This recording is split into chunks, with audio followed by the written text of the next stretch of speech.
You know, there are many lenses through which we could view challenging behavior. We could view challenging behavior through the lens of a diagnosis. But a diagnosis doesn't give you any information whatsoever about what skills the kid is lacking or what unsolved problems are reliably and predictably precipitating his challenging episodes. Plus, diagnoses pathologize kids, when in fact, if we are true to our definition of challenging behavior, it occurs when the demands of the environment exceed an individual's capacity to respond adaptively. Well, that says it takes two to tango. It takes the kid who is vulnerable to challenging behavior, who's less able to meet our demands because of lagging skills, and it takes us and the demands that we are placing upon the kid. It takes two to tango. Why are we busy pathologizing and diagnosing kids when it takes two to tango? So I don't view challenging behavior through the prism of diagnoses. Diagnoses don't give me any of the information I'm looking for. What information am I looking for? Lagging skills, unsolved problems. Lagging skills and unsolved problems are the filter through which I screen important information that I'm getting about a kid. You know, whenever you start working with a challenging kid, whether he's in your household or in your school or in your inpatient unit or in your clinic or somewhere, there's always a lot of information that comes along with him. And a lot of that information can be extremely overwhelming. So you're going to need a filter. My filter: lagging skills, unsolved problems, things I can actually do something about. So often we spend our time thinking about and talking about things about which we can do nothing. And I'd rather spend my time thinking about things about which I can do something. What can I do something about? Lagging skills, unsolved problems. I could teach the lagging skills and I could help the kid solve the unsolved problems. And you know, if I do that, he's going to look a lot better. So a whole bunch of things I could hear about him that I could do absolutely nothing about. Those I might be willing to hear about, but I don't want to talk about them for long because I can't do anything about them.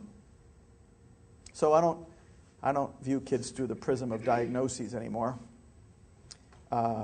We could view the kid through the lenses of inept parenting, passive, permissive, inconsistent, non-contingent parenting, but I don't. Not anymore. This is not an issue of poor parenting. This is not an issue of poor discipline. We could view challenging behavior through the prism of the gene pool. I hear this stuff being said about these kids all the time. You know, his daddy was the same way. All right, his brother. You met his mother? She's a piece of work.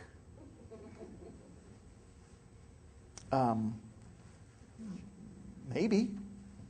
But I will say this, challenging kid whose difficulties are not improving would make most of us look crazy.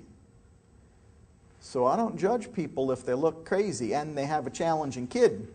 That's a chicken and egg issue. Plus, I can't do anything about the gene pool, so I'd rather not talk about it. No, I view challenging behavior through the prism of lagging skills and unsolved problems. When I'm hearing about or observing a kid behaving in a challenging manner, what I'm seeing, what I'm trying to figure out, what skills is this kid lacking? What unsolved problem just set him off?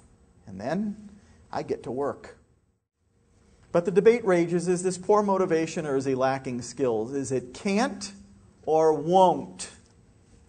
I think that's an easy one. Let me tell you why. There's 4 possible outcomes if you combine the different possibilities. Motivated, yes or no. Skills, yes or no.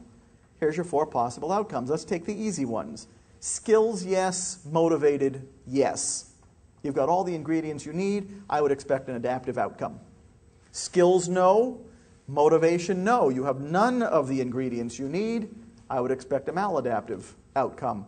And by the way, I've only seen skills no, motivated no in the kids I work with in prison. It's the only place I've ever seen skills no, motivated no, and they don't stay motivated no for long, but I'm not there yet. Now what I think I see most often. Skills no, motivated yes. Yes, that's right, I'm a kids do all if they can guy. I think he's motivated already. What do a lot of folks out there think they see most often? Skills yes, motivated no.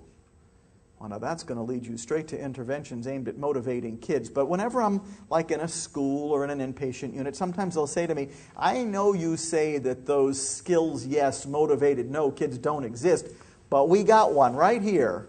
And I'll say, really? Can I meet him? Better yet, let's talk about him for a few minutes first.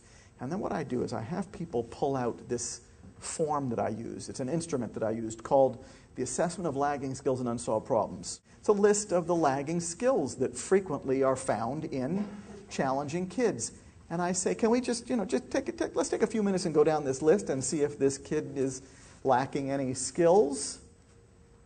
And usually the kid lights up the tree. In other words, he wasn't skills yes. He was skills no. And the reality is, once you take a skills no, motivated no kid and start treating him like he's lacking skills, he's not motivated no for long. He becomes motivated yes, because the adults have finally figured it out. How do you create a motivated no kid? Treat a kid who's really skills no as if he's motivated no. Apply interventions, reward and punishment programs that do not teach lacking skills and that do not help us solve problems. And you'll take him, do that over time, enough time, and you'll turn a motivated yes kid into a motivated no kid over time. Challenging kids are skills no, motivated yes. They don't need extrinsic motivation from us. They need us to figure out what's getting in their way, and they need us to get to work